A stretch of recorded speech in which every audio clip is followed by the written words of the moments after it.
ನಾನು ಯಾರು? ಕಶ್ಯಪ ಬ್ರಹ್ಮನ್ ಮಗ. ವಿಧಿಗರ್ಭ ಸಂಜಾತ ಅಂತೇಳಿ ನನ್ನನ್ನು ಕರೀತರು.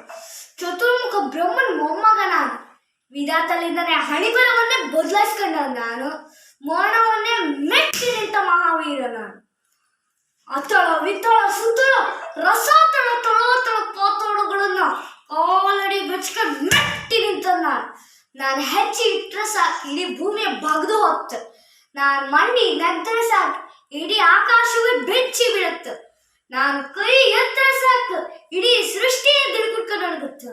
ಹಿಂಗಿರ್ಪತಿಗೆ ನನ್ನ ಮಗ, ನನ್ನ ಗಂಡ, ನಮ್ಮನೆ ಗಂಡಿಂದ ಇಷ್ಟು ಗೊತ್ತಲಿಬಿಸಿ ಅಂದ್ರೆ ಇದು ಒಂದು ಬದುಕ, ಇದು ಒಂದು ಜನ್ಮವ.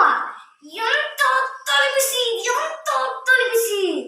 ಇಷ್ಟ ದಿನ ನಾನೇ ಸರ್ವಶಕ್ತ ಅಂತೇಳಿ ಎಣಿಸ್ಕೊಂಡ್ರೆ ಅದ್ಯಾವುದೋ ಶಕ್ತಿ ನಮ್ಗೆ ಎದುರಾಗಿತ್ತು. ಅದ್ಯಾವುದೋ ಶಕ್ತಿ ನನ್ನ ಮಗನ್ನೇ ಶತ್ರುವನ್ನಾಗಿ ಮಾಡಿತ್ತು. ಅದ್ಯಾವುದೋ ಶಕ್ತಿ ನನ್ನ ಮಗನಿಗೆ ಸಾವು ಬರ್ದಂತ ತೋರಿತ್ತು. ಗೊತ್ತಾಗ್ತಿದ್ಲ ಅವನೇ, ಆ ದುಷ್ಟನೇ, ಆ ನನ್ನ ಕುಲವರಿಯ ಹರಿ ಹಿಡಿಕಲ ಕಾಣ ಎಲ್ಲವೋ ಹರಿ ಕಪಟ್ಟಿ ಒಂದ್ಸತಿ ನನ್ನ ಮಗನ್ ಮಂಡಿ ಹಾಳು ಮಾಡಿ ಮರ್ಲೆ ಹಿಡಿಸಿ ಅವನ್ ಕೊಣಿಸ್ತಿದ್ಯಾ? ನೀನು ಗಂಡ್ಸೆ ಹೋದಾರೆ, ನೀನು ಗಂಡ್ಸೆ ಹೋದಾರೆ ಬಾ ಕಾಂಬ ಬಂದು ತೋರ್ಸು. ನಿನ್ನ ಅಡ್ಡು ಮನ್ಸ್ಕೊಂಡು ನಿನ್ನ ಹೊಟ್ಟಿ ಬಗ್ದು ನಿನ್ನ ಕರ್ಲನ್ ಕೊರ್ಲಿಗೆ ಹಾಕೊಂಡಿದ್ರೆ ನಾ ಹಿರಣ್ಯಕಶಿಪು ಸುಳ್ಳು, ನಾ ಹಿರಣ್ಯಕಶಿಪು ಸುಳ್ಳು, ನಾ ಹಿರಣ್ಯಕಶಿಪುವೇ ಸುಳ್ಳು.